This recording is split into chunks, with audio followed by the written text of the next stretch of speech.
Hey guys, thanks a lot for joining me again on our 6th episode of the Simpson Desert Adventure. As you can see on the cloud banks above, the weather is closing in and we are still somewhere in the remote Simpson Desert, but making our way back out towards treks and a bit more civilization.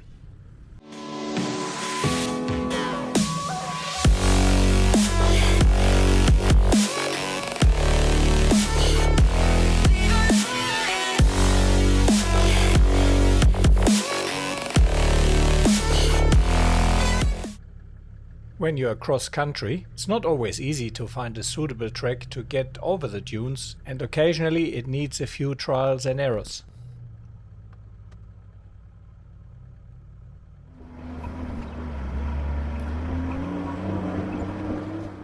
On the way out we came across this multi-occupancy tree. Seemed to be an eagle nest and then two smaller nests. See? Not sure whether you can see a few sprinkles on the windscreen. The weather is teasing us with rain, but it hasn't properly rained. I have 17.5 hot now in the rear, and the front I have, let's have a look, 15.5. Okay, 15.5 front, 17.5 rear. You have 24 rear. Mine's 20 now on the back. 20? On that. Probably 16 on mine. Sorry, Copper, you were on the rear? 20.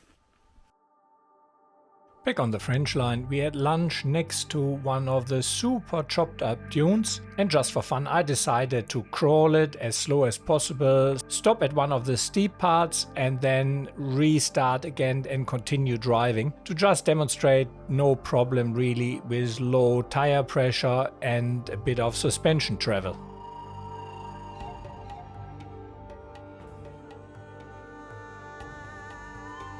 Stephen gave it a go as well, and with slightly higher pressure than I have, but still good suspension travel, his wheels also didn't lose any contact with the ground and he could easily accomplish the same. And by the way, this is a more difficult east-west approach of the dune, not the easier west-east. Luck had it that a stock Pajero was arriving the same time we were driving it, and he was waiting at the bottom of the dune to drive it also east-west. I kept the camera rolling because I thought it would be interesting to see how a stock vehicle with smaller tires, traction control and independent suspension drives the same track. I think it's pretty good to see that every time the IFS vehicle with traction control and limited suspension travel hits one of the holes, the wheel loses contact with the ground. With traction control you need to drive through the slipping wheel, which creates wheel spin and in return shovels sand out of the hole and extends it further. You can see the same pattern with every hole.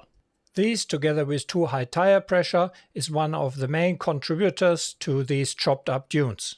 Yeah, the Nitto, I have to say, no issue whatsoever in the sand. As good as KM3.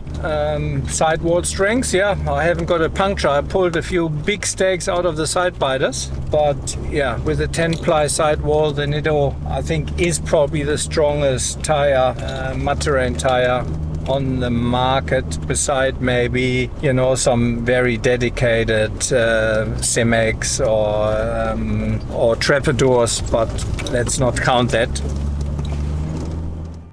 By now it was past 3 o'clock and Steve found us a good campsite next to the trek.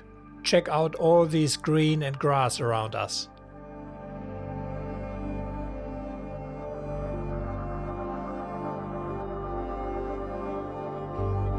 Here's a glimpse into my daily camp setup routine.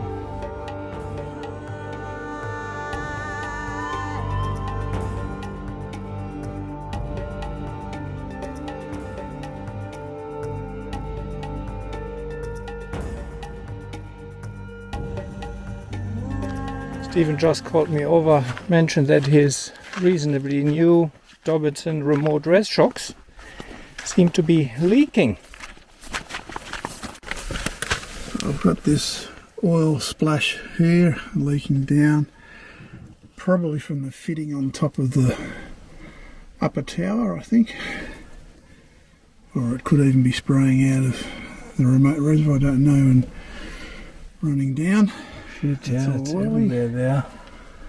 So That is a pity. that'll have to go back to Mr. Dobinson. Because I really thought it would be a great alternative for the money they cost if they last. Haven't had any trouble so far. I mean, this is... How many Ks have you done with him? I couldn't tell you. How long do you have him? A year or? Yeah, they've been on a year. Yeah, okay. Well, please keep me posted what comes out of it. I'll have to pull them off and... What are you going to do now? Nothing, huh? Just... I can't fix it anyway, so I'll live with it. Yeah, okay. Well, There we go. thanks So for there we go. sharing. Yeah, no, it's all part of the adventure, huh? Anything can happen at any time, really. Correct. So, Keep you posted on what it was. yes, please. The closer to Birdsville, the worse the flies. 7:30, still flies everywhere. Chicken, Mexican beans, and my veggies. Even after so many times, there is not much which can compete with sitting around the campfire with good mates in the Simpson desert. I don't know whether you can see rain in the Simpson desert. It's going to be interesting.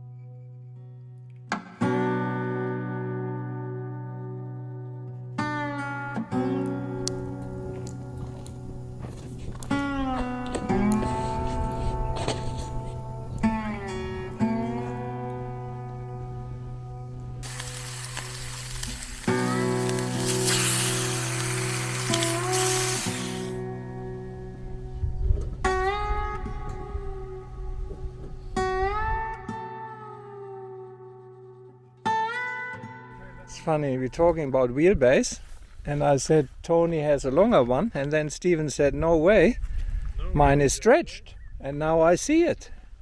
It sure is. 330 millimetres. 330 mil stretched.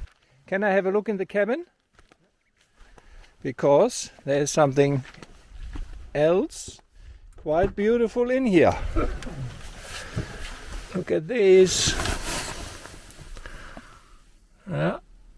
Automatic conversion. Beautiful. Yeah, but Stephen, I could never sit, I don't think I could sit a day in it with a seat. Wow. Toyota never made the 105 with the 1HD FTE. Nissan never made the Patrol with the 4.2 and the extra cab. They're all missing out on that perfect vehicle, you know? After a relaxing morning, we were on the move again towards Birdsville, but still planned to spend one further night in the Simpson Desert, probably 40-50 k out of Birdsville, so that we arrive at Birdsville in the morning, fill up and then go straight through. That's a clay pan where Tony got stuck on the way in, but it seems to have dried out quite a bit more.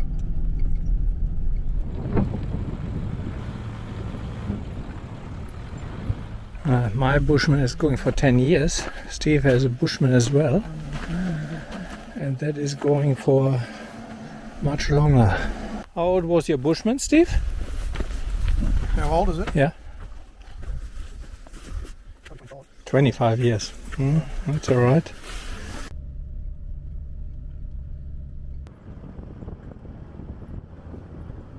This was our last night in the Simpson Desert, and we just passed Air Creek, so Stephen pulled in for a nice camp on green grass. The first time I've seen that in the Simpson. Not that often that you have grass here. The Simpson Desert like this.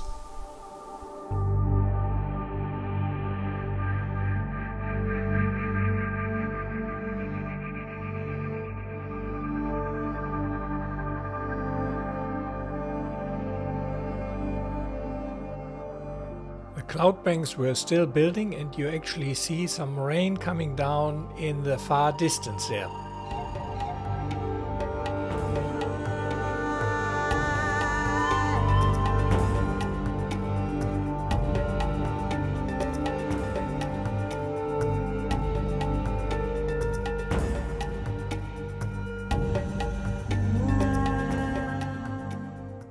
Hello, Stefan. Hey Stephen, You want to know all about my Nissan Beast? I would like to, because on the first view it looks like a Nissan, but when you look closer I think there are quite a few things improved and done to it. Yes, it's been a development. How over the long years. do you have it for? I bought the car new in 2000, so it's 22 years old. It's a coil cab ST with a TD42 factory Nissan diesel. The motor's never been apart. It's had a little bit of a injection timing change, a couple of degrees advanced. It's got a top mount intercooler. Modified exhaust, now running a 3-inch exhaust with a G-turbo green wheel. Okay. So that's the second turbo it's had on it. About the second exhaust system I've tried on it. So up the front, it's factory Nissan bar with a VRS 12,000 pound winch. At the moment I've had 3 different winches on it. First one was an ox hydraulic. Then I developed a power takeoff winch. That's a whole new story on its own. You had a PTO on I this? had a PTO on this, but I had to sacrifice the PTO when I went to the automatic transmission. Yeah, I like that auto. So do I. Still learning to drive it, but I love it. I'm running, these are the Nissan, what they call the Mine Spec wheels. They're 16x8 wheels with another 20mm negative offset to clear bigger brakes and calipers from a 4.8 litre model. Mm-hmm. King springs in the front and 3-way adjustable Dobinson shocks on the front, differential guard, superior radius arms and superior anti-sway bar at the moment. Diff ratios I changed to 4.375 so that I can run 33s all the time. So I run street tyres, high country tyres and desert tyres all 33, and that puts it back to standard ratio from 4.1. Transfer case? Currently it's running low range of 3.29, and that coupled with the 5-speed automatic is the ants pants. It's worked out well. Did me sums and my ratios, and allows me to sit on low 4 and low 5 are slotted nicely in between high 1 and chassis been stretched 330mm to increase the wheel base. So it's now 130 inches in the old language, and that was done within 12 months of me buying it because Nissan in their wisdom based the coil cab and the station wagon on the same frame, cost saving exercise, and for a load carrying vehicle which a ute is supposed to be, I thought that I couldn't keep the weight forward of the rear axle enough, so it was bringing the front axle, was lightening the front axle and making the car unstable.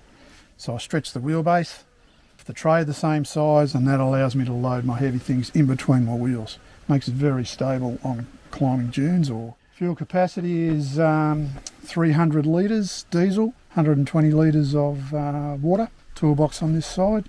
Yeah, we should say that is needed. Because I do quite a bit of long range cross-country, outback, off-track desert work in my explorations. Rear radius arms are beefed up, thick wall tubes. I can't remember the brand of those now.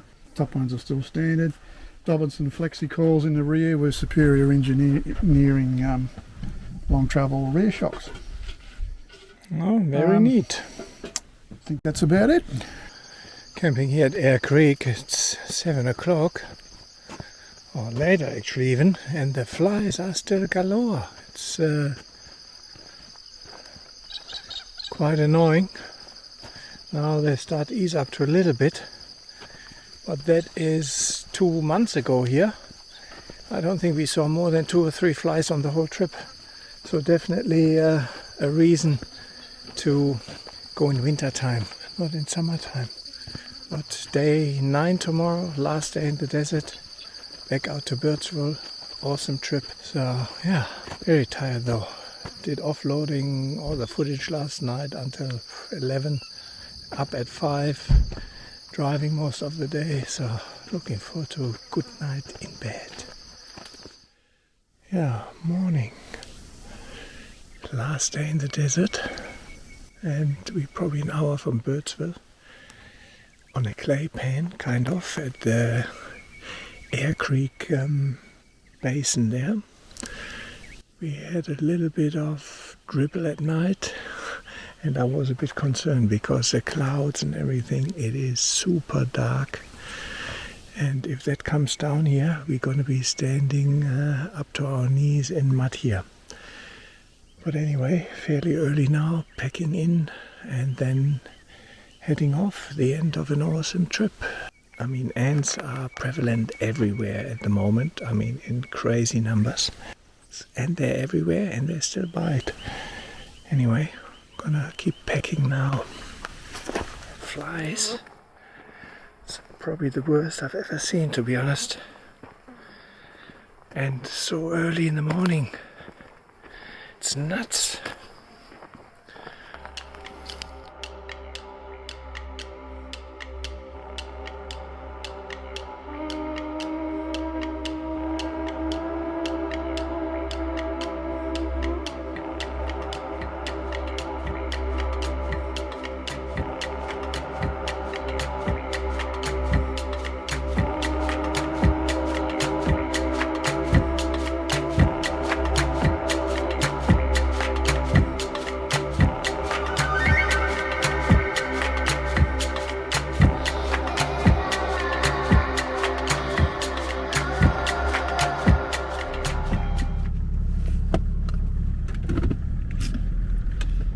Huge python on the road. I think it's a python, very slow.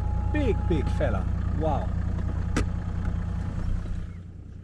Yeah, it looks like a Woma python, a non-venomous species that preys mainly on larger reptiles. Unusual for python, this snake captures much of its prey by actively hunting, prowling at night in search of large day-active lizards like bearded dragons and goannas, and we certainly have seen plenty of them. Males are sometimes active on the surface during the day during the autumn mating season, so it's quite unusual to see that snake at daylight. This is Big Red, the Dune my friend Dennis Bartel named during one of his desert crossings. I've driven it plenty of times, so went the easy way up.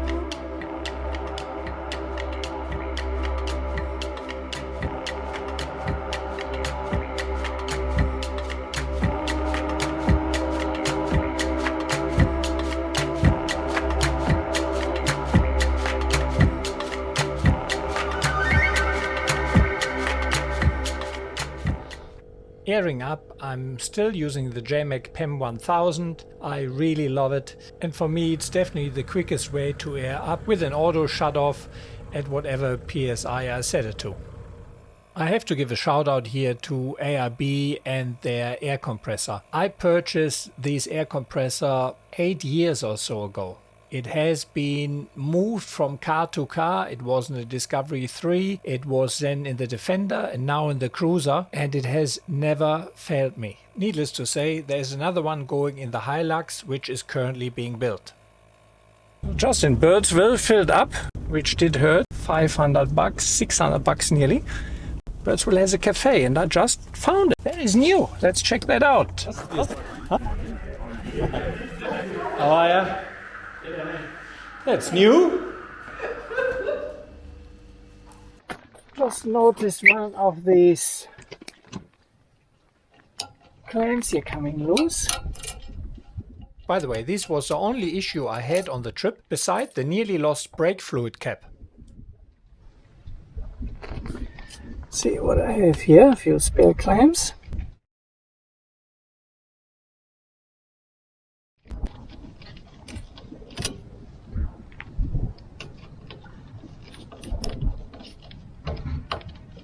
That should be it.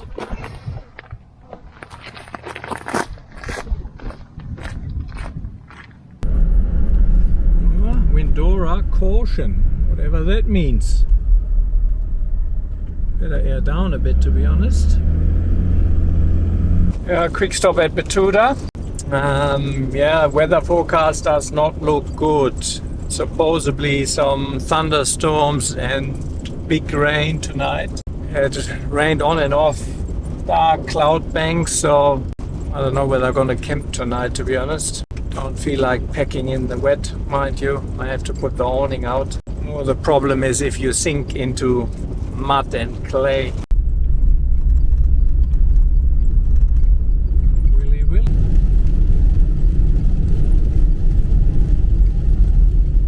The trip home was interesting, to say the least. I previously escaped Birdsville twice with heavy rain in the area, and I had to drive over kilometers of flooded roads. I know how quickly the roads close. The rain forecast for the next few days looked grim, and road closures were very, very likely. I forged ahead of Stephen and the rest as they wanted to take a slower pace and were turning towards Victoria at some stage. Well, it's reasonably fast flowing, I feel it. For some time we were still on and off in UHF range though, and shortly before Windora, Stephen reported a blown out tyre. Little did we know that this was only to be the start of Stephen's problems. The guys planned to stay in Windora, but I already booked a hotel room in Quilpie as I wanted to get as far as possible away from the flooded areas. So I had to keep going. I pushed into the dark over flooded roads which turned into rivers, and I have to say that I had an uneasy feeling and hoped I would not be stranded somewhere on one of the slight elevations on these vast floodplains. Just imagine you have to drive with these lights. That's just, you don't see anything really. The oncoming truck was the only vehicle I came across on that leg.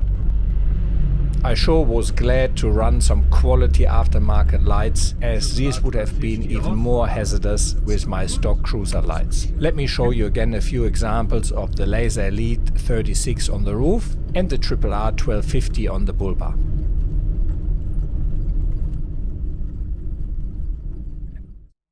In one of my recent videos, I mentioned that I hardly ever use my roof light bars, no matter the brand and car I had them on. They caused too much glare and provided insufficient benefits in return. I do revise my opinion. The very slim Lazer Linear 36 now sits a bit further back and below the roof rack, and due to its linear beam pattern, it's a roof bar I used on the whole trip and would definitely recommend also for country on-road driving.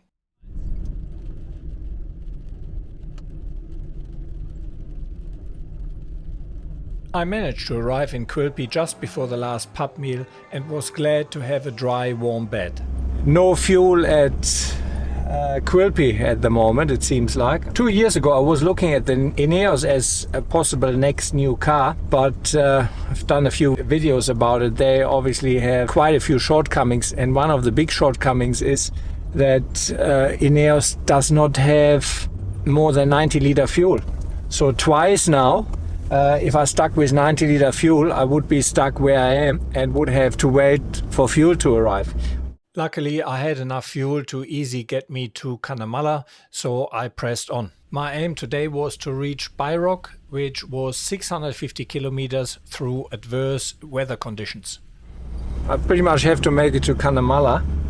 Once I'm at Cunnamulla and on the Mitchell Highway, I should be all right. But yeah, here to the left and right, it looks like forests underwater. Looks like the Louisiana swamps. Being a day ahead, I kept in contact with Stephen and the other guys and informed them about the road conditions to Cunnamulla, where they would turn off. Unfortunately for Stephen, the blown tire the day earlier was only the start of his problems. I received this text message when I had a quick stop. It turned out that after the blown tire, he discovered a broken coil. Shortly after, the reasonable new automatic conversion started displaying issues to the point where he could not drive anymore. The patrol had to be put on a tow truck and Stephen hitched a ride back home with Terry. However, in a way we were lucky that these did not happen on one of the cross-country legs in the Simpson desert, because that would have made recovery infinitely more difficult. As of today, which is over a month later, Stephen still does not have his patrol back in Victoria to assess what caused the issue due to the widespread floodings. I made it to Byrock at around 6 o'clock and stayed there for the night. From then on, and from there on then, I had a smooth ride home back to Sydney. So guys, thanks for watching. I hope you enjoyed the video. Please keep in mind, this is a self-funded channel, so I would greatly appreciate if you could help me out by sharing, liking and subscribing. And if you can, please consider head over to Patreon or buy me a coffee. And with the equivalent of a cup of coffee or two per month, you can really help me making these videos. Thanks a lot for watching and see you along the tracks.